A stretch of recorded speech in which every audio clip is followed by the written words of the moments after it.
Welcome to DelphStack. Today, we are going to show you how to fix printer error 0x000003e3 on Windows 11 using simple and effective methods. First, we will use the built-in Troubleshooter. Go ahead and open the search menu and type in Troubleshoot, then select Troubleshoot settings from the results. Once the window opens, look to the right side and click on Other Troubleshooters under the Most Frequent section. Find the Printer Troubleshooter and click on the Run button next to it. Now wait while Windows scans for any issues if it finds any problems. Follow the on-screen instructions to apply the fixes.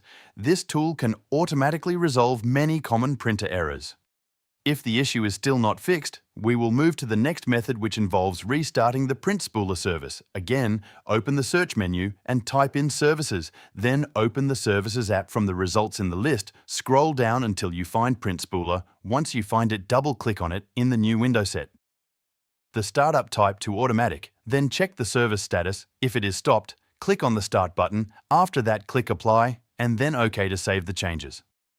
Now close all open windows and restart your computer. After your system restarts, try using your printer again and check if the error is gone. Thanks for watching.